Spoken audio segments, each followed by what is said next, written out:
Very good morning, children. So yesterday we started the lesson microorganisms.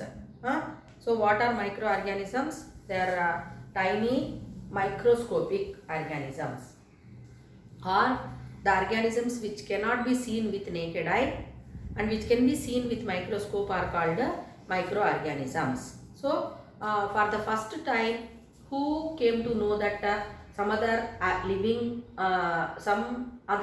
world is there? That is because of Anthony van Leeuwenhoek. So there are different kinds of microorganisms. What are they means? Bacteria, viruses, then fungi, algae, protozoans and microarthropods. Okay, so these are all the different kinds of microorganisms. What are microorganisms? And give some examples. Like that you will be given question. What will be your answer? The organisms which cannot be seen with the naked eye and which can be seen only with the help of a microscope are called as microorganisms. So there are different groups of microorganisms: algae, fungi, virus, bacteria, then protozoans and microarthropods. So that we learnt with some activities: observation of fungi, observation of algae, then observation of protozoans, microarthropods. All that we have completed in yesterday's part of the lesson. So now diseases caused because of some microorganisms are also given in this lesson. And what is that? What is the use of microorganisms? That we have to learn. So if we collect the soil particles and if we observe under the microscope some of the soil particles which are collected, fine particles of soil, if we observe them under the microscope, we can see large number of microorganisms. Okay, children. So they are called as soil microorganisms. Soil microorganisms. So in that bacteria will be there, then fungi will be there, then algae also will be there, and some other microarthropods are also will be there. What is the use of this soil microorganisms? So you know that this bacteria and fungi whichever are present in the soil, they are going to help in decomposing the dead bodies of plants and animals, and they are converting them to simple form, and that will be back. The nutrients which are present in the dead bodies of plants or animals will be back to the soil. Means what? The soil microorganisms are helping in making soil fertile. So the soil is getting more and more fertile, or the soil fertility is because of microorganisms which are present in the soil. Means the soil is going to be enriched with the nutrients which are needed for the growth of crop plants. That is because of soil microorganisms. So in that way the soil fertility is maintained because of microorganisms which are present in the soil. But what is happening nowadays? The farmers are making use of so many chemical fertilizers or insecticides or pesticides. So what are these insecticides or pesticides? DDT, argamacin, endosulfan or malathion. So all these are examples of insecticides and pesticides. So DDT, gamacin,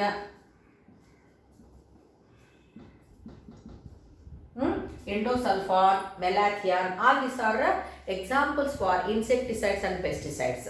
So these are chemicals which are going to kill the harmful pathogens to the crops.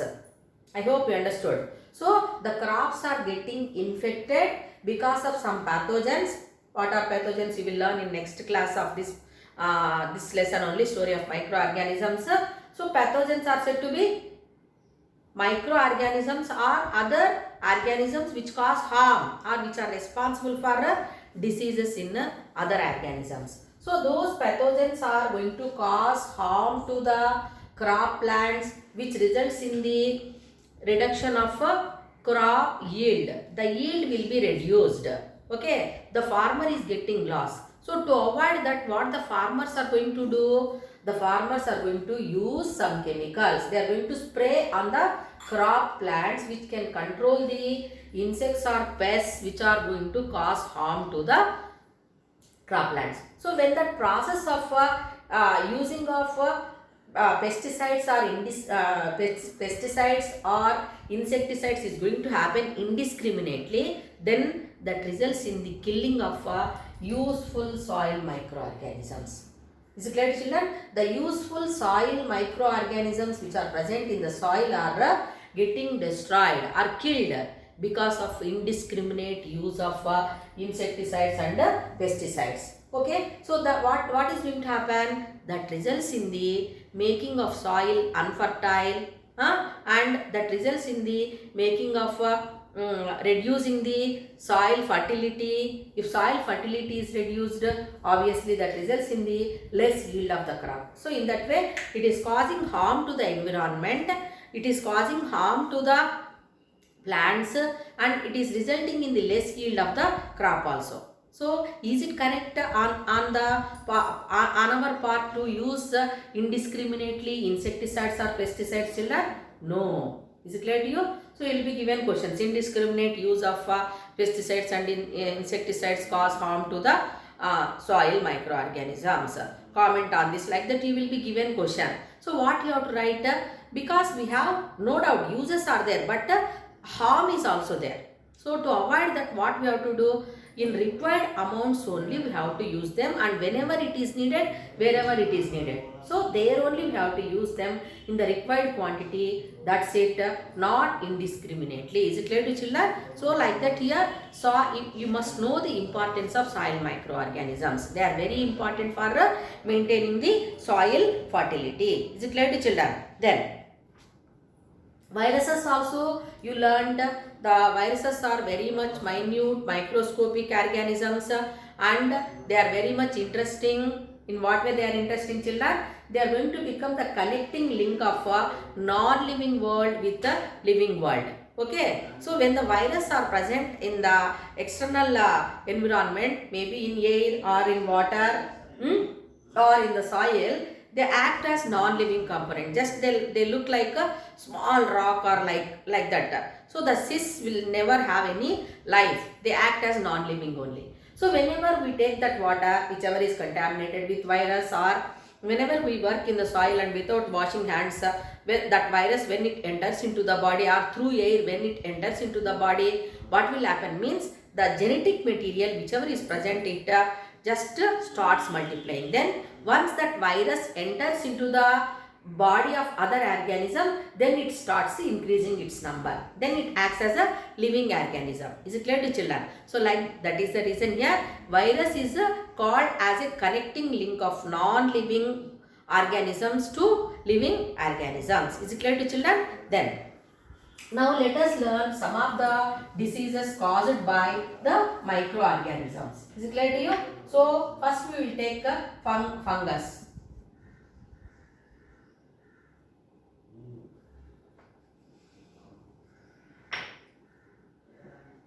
So fungal diseases we are going to learn.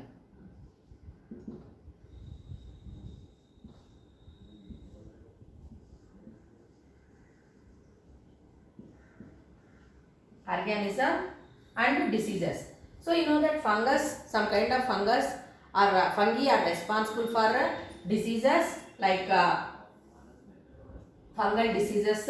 What is that fungal disease? Ringworm. Ringworm. Is it clear to children?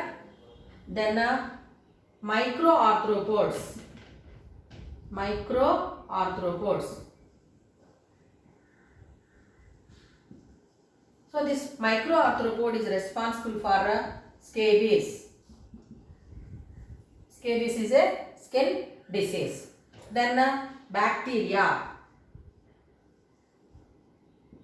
So people are going to suffer from many kinds of diseases where bacteria is responsible for that. That is typhoid, cholera, tuberculosis, etc. So many other diseases are also there. Few I am giving here names. Is it clear to children? So typhoid, cholera, TB, there are blood poisoning. All these are going to happen. That is because of bacteria. Then viruses. Virus. Okay, you know that now corona. People are suffering from. People, even many people all around the world, they are suffering from corona, and that is because of a virus. Then HIV, you can take or I will write AIDS disease. Then other diseases are influenza.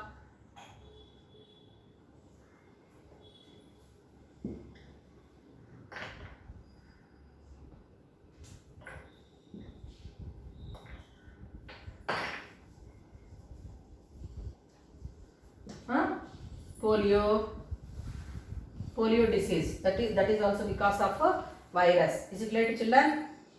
Then corona. Is it clear? So like that, so many are there.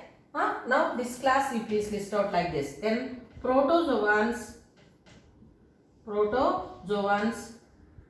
Examples for protozoans are amoeba. Is it clear to you? So that paramecium, euglena, all these are examples of protozoans. So now malaria disease. Malaria disease is caused because of protozoan parasite. Then next one is said to be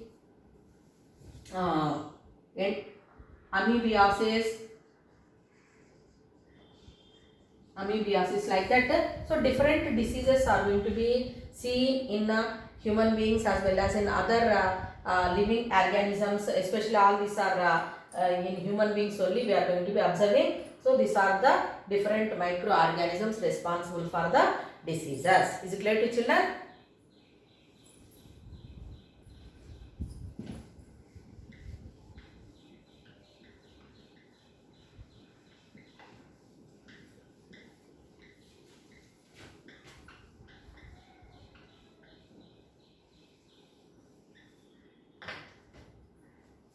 So now summary of this lesson. Microorganisms are very minute organisms and we can see them with a microscope but not with the naked eye. Then Anthony van Leeuwenhoek studied about the microorganisms for the first time. Then bacteria, fungi, virus, protozoa, microarthropods, algae are examples or different kinds of microorganisms. So microorganisms are present everywhere. They live in air, water, soil or in the body of other organisms, etc. Then so viruses are said to be unique in nature, something different of all other microorganisms. So they are acting as a connecting link of or link between non-living organisms and living organisms. So that is about story of microorganisms. So now in the second lesson, the cell, the basic unit of life.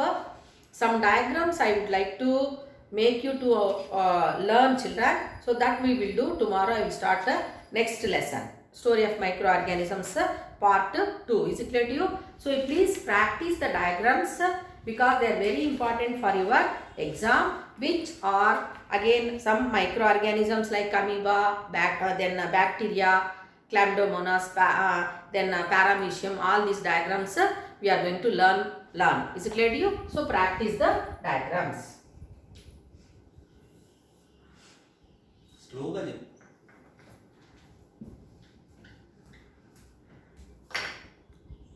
So these are this diagram. You please try to follow and learn.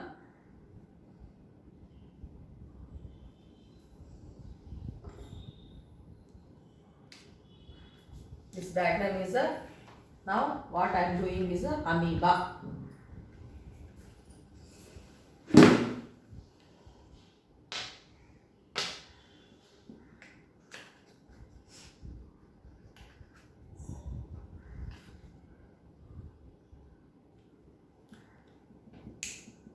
So in your book, the labeling is not given of all parts. you please learn and label the parts properly.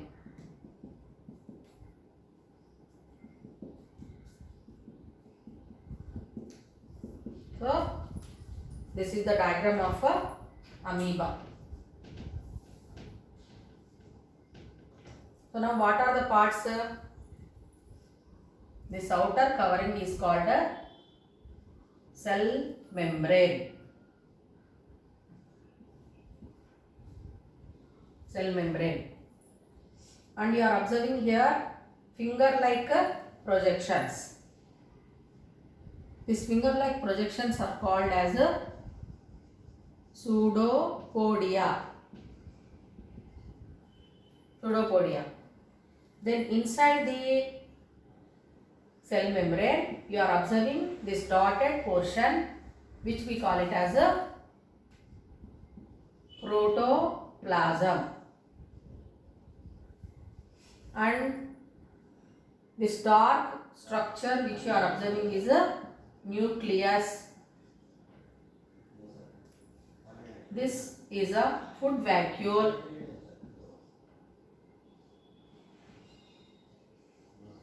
Food vacuole, and this is a contractile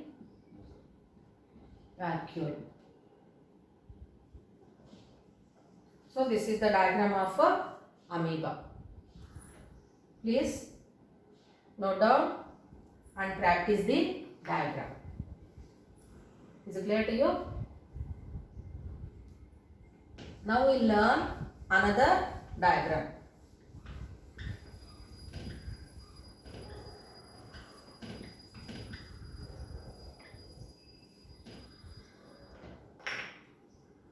We learn chlamydomonas.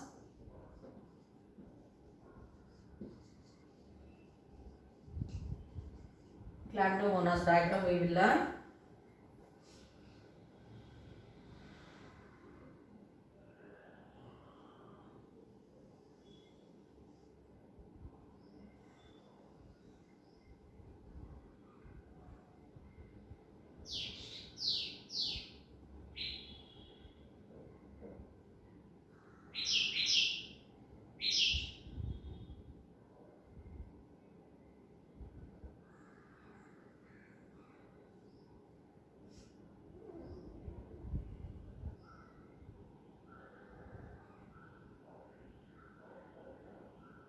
So it is a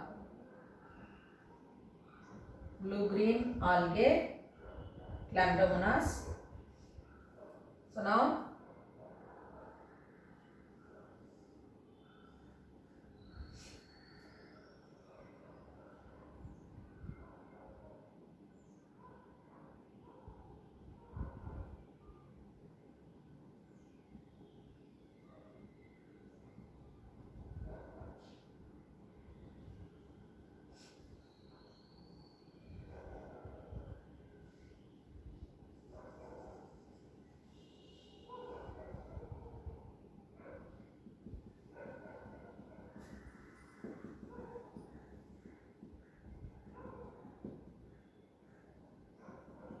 now let us label the parts of this chlamydomonas.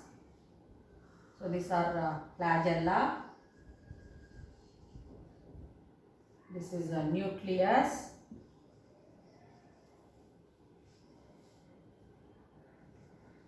Cell wall, and this structure, cell membrane.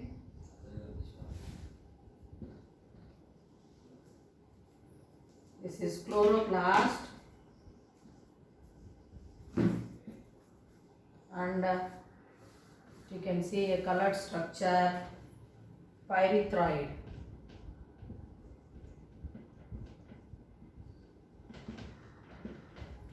So this is a chlamydomonas.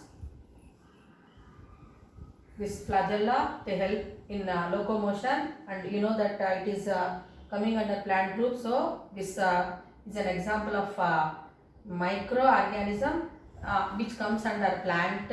So now cell wall is present. Below the cell wall we can observe cell membrane also. Nucleus, chloroplast is present, so it can prepare its own food by the process called photosynthesis. So this is the diagram of chlamydomonas.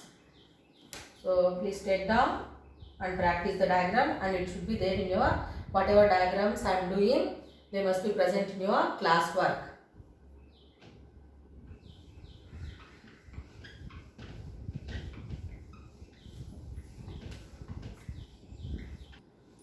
Now let us learn the diagram of a nerve cell. Nerve cell.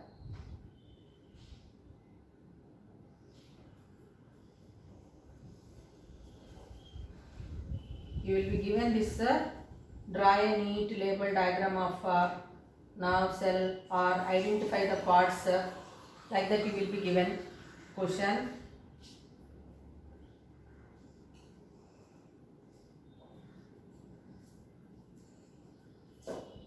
So the nerve cell is having two important parts. So this structure whatever we are observing is said to be cell body or cyton,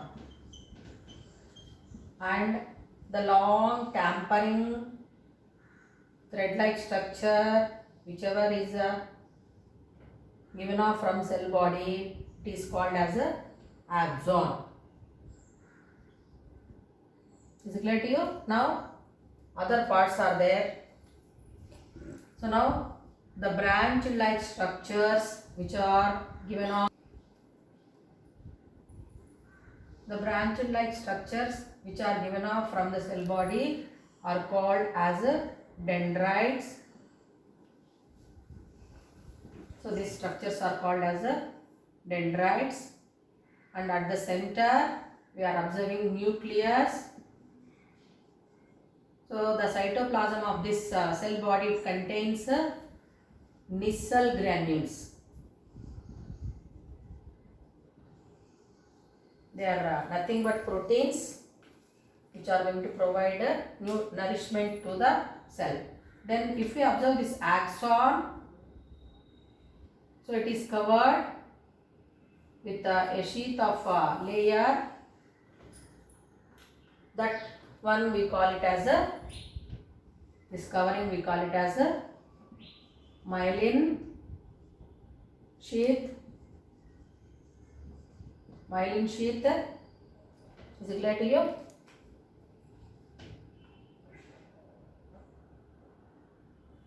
So in between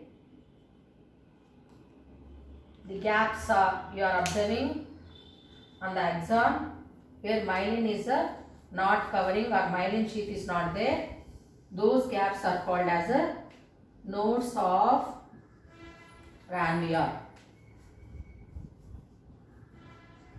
Nodes of Ranvier, and these structures are called as nerve terminals. These are called as nerve terminals. So this is the diagram of a neuron. Neuron are a nerve cell. Is it clear to you? So what are the important parts present here? So this structure is cell body or cyton, and long thread like structure which you are observing, which is given off from the cell body or cyton, is a axon. And what are the other parts present here? These are dendrites, then nucleus, Nissl granules, this myelin sheath, and nodes of Ranvier, which we call they are gaps, and nerve terminals. So these nerve terminals and dendrites, they are going to help in connecting one neuron with another neuron. So very important for your exam. Please make a note of it.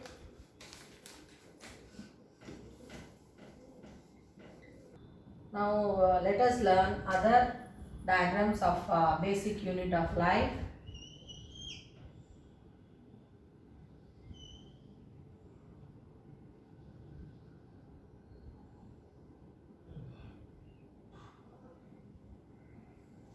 So this is said to be smooth muscle cell.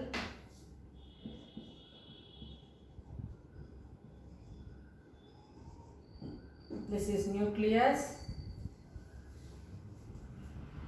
cell membrane,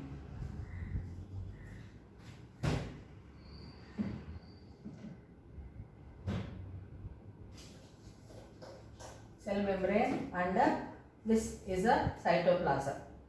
Now another type of cell we can learn, that is a striped muscle cell.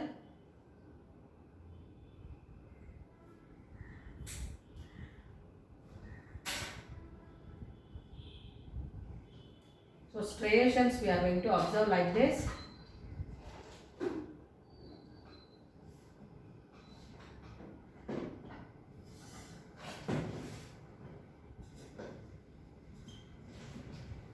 This is as we are observing striations, so it is called a striped muscle cell.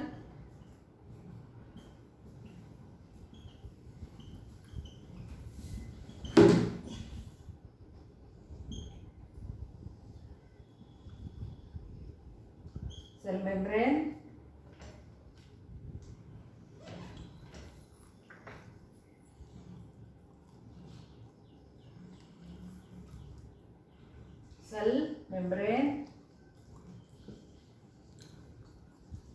and this is nucleus, and these are striations.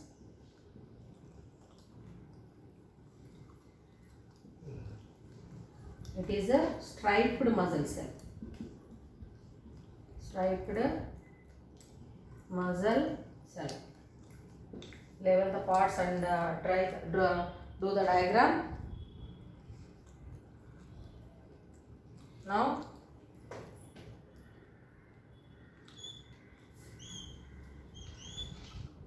we learn about other type of cell.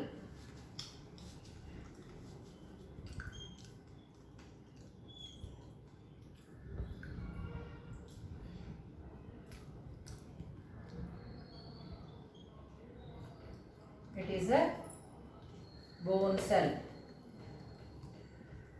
Bone cell, which is also called as a osteocyte.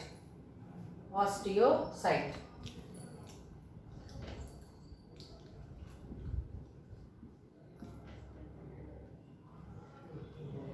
Osteocyte.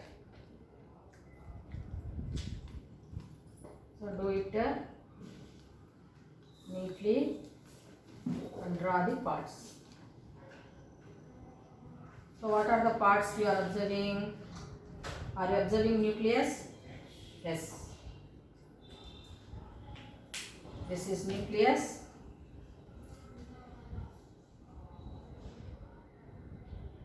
Cell membrane.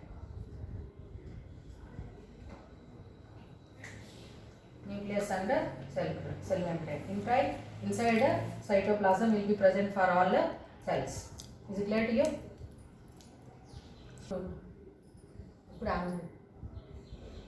Now you please draw and label the parts. So now we will learn about diagrams of blood cells also.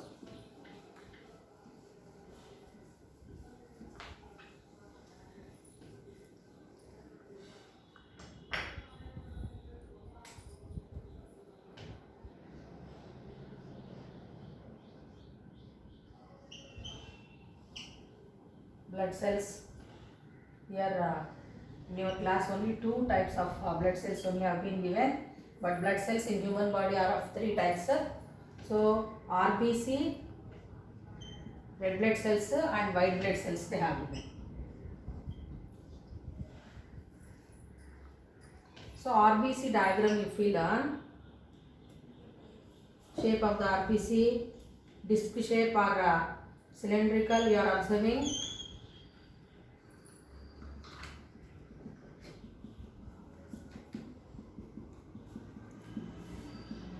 Cell membrane.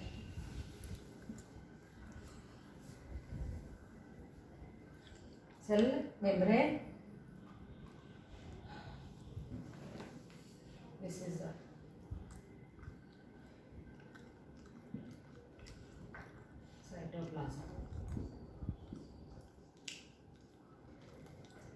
clear to you?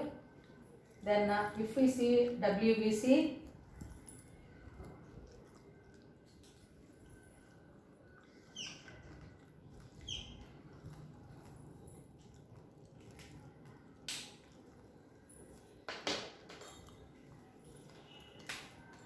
so granulocytes,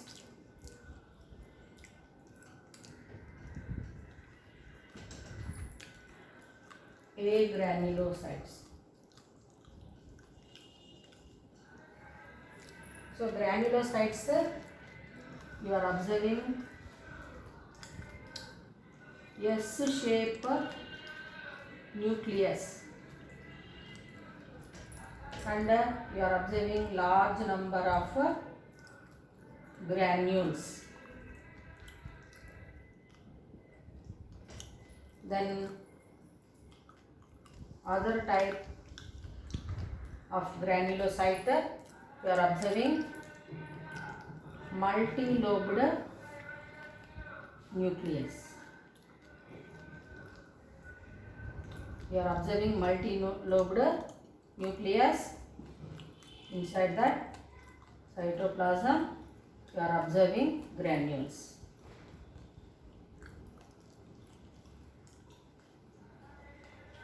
Then other one,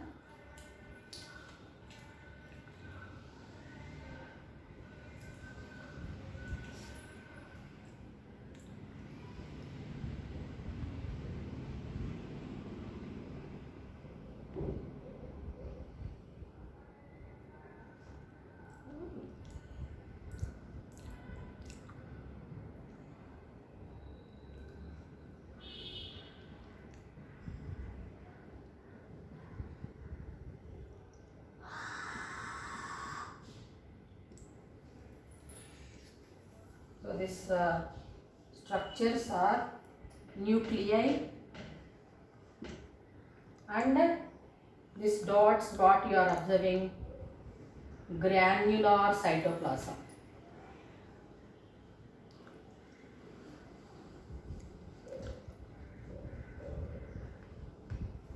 Is it clear to you? Now this granulocytes of WBC, I will draw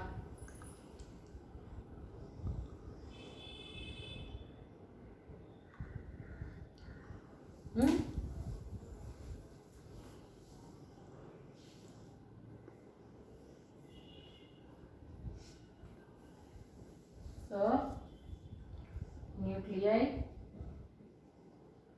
and these structures cell membrane.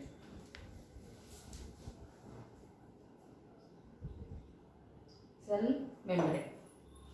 So here this granular structures we are not observing, that's why the name agranulocytes. This is a just cytoplasm. Cytoplasm. Is it clear to you? So here dot like structures you are observing, granular structures you are observing. That's why the name granulocytes. Is it clear to you? Understood? So as granules are present, so they are called as granulocytes. And granules are not there in the cytoplasm, so they are called agranulocytes. Acidophil, basophil and neutrophil. So names are given. You write the names, and lymphocyte and monocyte. So till now you learned the diagrams. So I want all the diagrams in your classwork. So tomorrow we will learn more about microorganisms.